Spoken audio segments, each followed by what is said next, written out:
Shalom, shalom. First and foremost, as always, I let it give all praise, honor, and glory unto Yahweh, Bahashem, Yahweh Shai. Double honors to the different fervent elders of GMS. And as always, peace and blessings unto the elect. All right, so this is Camp from last night. And I just wanted to touch on something that I said at the altar yesterday. Which one of the statements I made was basically saying that the King James Version is not the most perfect translation. I know, being in this faith, over the years, you will hear brothers, over exalt the King James Bible, right? The King James is the end all be all, but really it's not. And I have a few examples, proving that. Just a couple examples, just to show y'all that it's not wrong if you want to dibble and dabble into other translations of the Bible, like the NOT, the GNT. You still have to be careful. Man, you have to be careful with all of them. Okay, you have to be careful with all of them. Okay, all of it is not perfect, right? Really, the end-all, be-all is going into the original language or the ancient manuscripts of the text. Okay, that's really how you get the, the full or better understanding of the scriptures, right? When you actually go into the ancient manuscripts and check it out, you go into the Hebrew, you go into the Greek, all right? That's really the and ultimately the Spirit dealing with you. That's really the end all be all, right? But we can't put 100% trust when we can't put 100% trust in the translations. Now, the King James Version is the most accurate. It is the most accurate, but yet still there's things that you have to fact check, right? Which I'm gonna bring up one example. All right, this is Matthew 10, right? Matthew the 10th chapter in the first verse. It says, "And when he had called unto him his 12 disciples, he gave them power against unclean spirits to cast them out and to heal all manner of sickness and all manner of disease." Now, it's about to go through the 12 apostles. Now the names of the 12 apostles are these: the first, Simon, who is called Peter, and Andrew his brother, James the son of Zebedee, and John his brother, Philip and Bartholomew, Thomas and Matthew the publican, James the son of Alphaeus, and Lebbaeus, whose surname was Thaddeus. All right, here goes the point. Simon the Canaanite. Now, King James had this Simon the Canaanite, right? But you would think that he had a Canaanite in his circle, which when you go into the Greek, right, for Canaanite, right, it just means zealous. You see that? It means zealous. So that shows you that you got to go into the words, all right, which this goes back to Aramaic or the Hebrew, right, which goes to the word quanah, right? So really, it's zealous. Now let's go ahead and get into it. Let's click a random translation, see if they got it right. All right, this is the NIV, right? It says Simon the Zealot. See that? Simon the Zealot. So the NIV got it right. Go to the NOT. The NOT. It says, yep, the NOT got it right. Simon the Zealot. You see what I'm saying? So the King James got it wrong, but these different translations got it right. And also, really going into the Greek. All right, that's what's really important, going into the Koine Greek.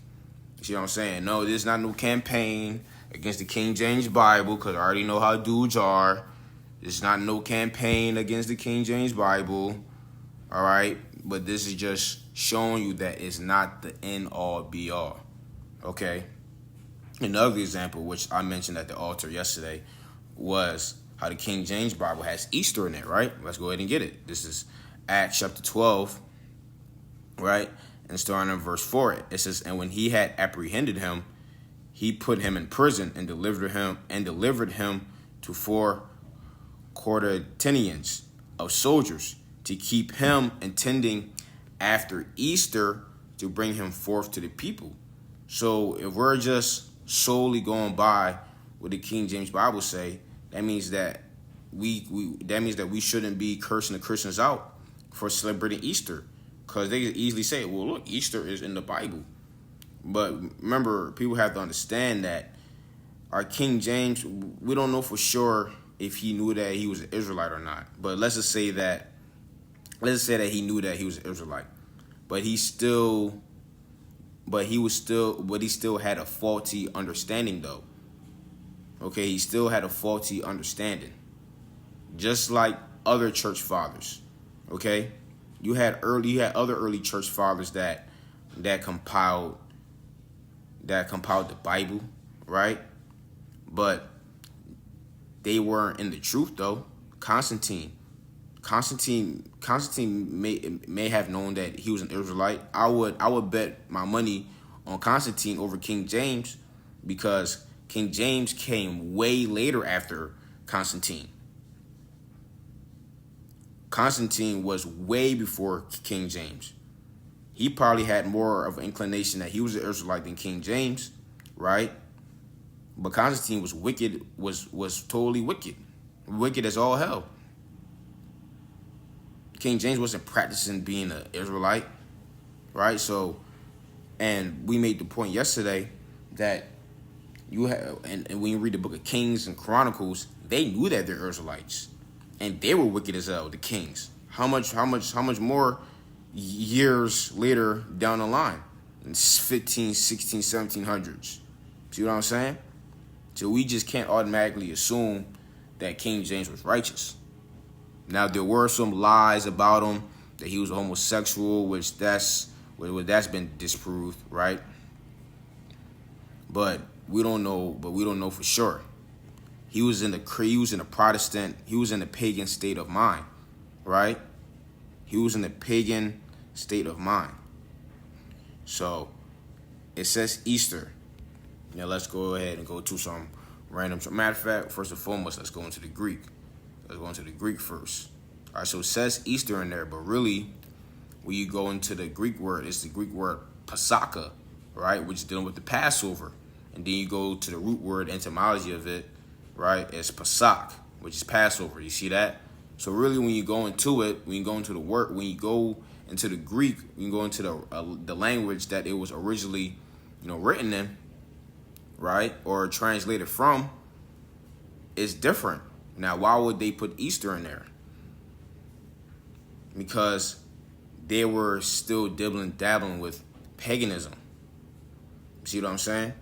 So now let's go ahead and go to a random translation, NOT, right? Let's see if they got it right. It says, then he imprisoned him. Now this is the NOT, placing him under the guard of 4 squads of 4 soldiers each. Herod intended to bring Peter out for public trial after the Passover. You see that? So the NOT got it right over the King James. Let's go to the ESV. Yup, even the ESV. It says, and when he had seized them, he put him in prison, delivering him over to 4 squads of soldiers to guard him, intending after the Passover to bring him out to the people. You see that? Passover. So these different translations got it right over the King James, showing you that the King James is not the end-all, be-all. All right, the King James is not the end-all, be-all. You see people say the Spirit was dealing with King James, X, Y, and Z, X, Y, and Z. Well, we don't 100% know that for sure. Okay, we don't 100% know that for sure. We don't know if King James was a man of the Lord.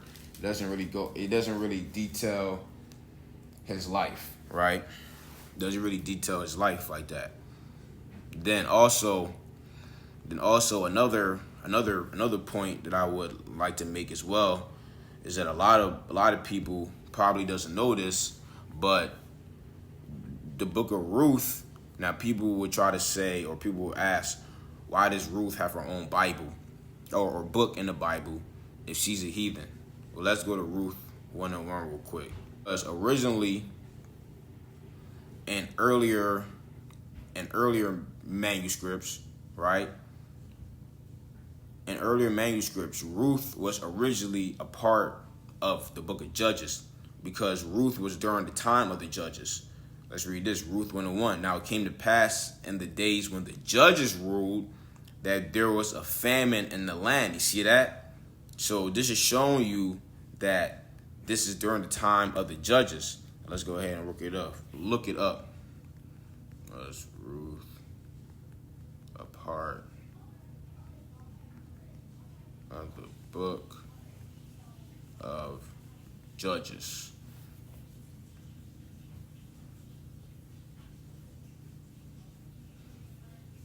Let me see.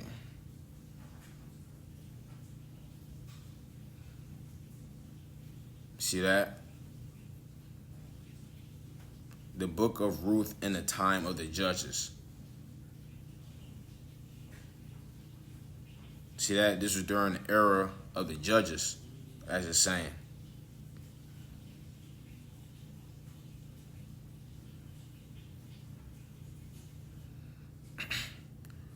Let me see.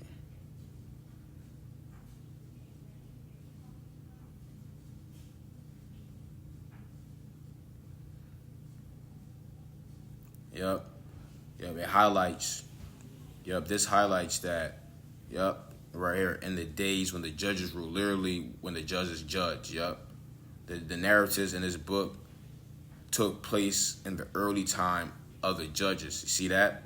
So this shows you that it was originally a part. It was originally a part of the judges.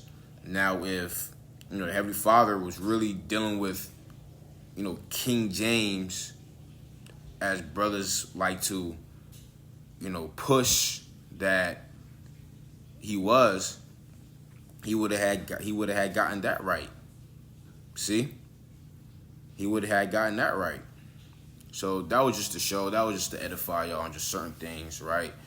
Now, am I saying to throw the King James in the trash? No, we predominantly are going to deal with the King James because this is the closest, right? This is more accurate, right? But it's not the end all be all, all right?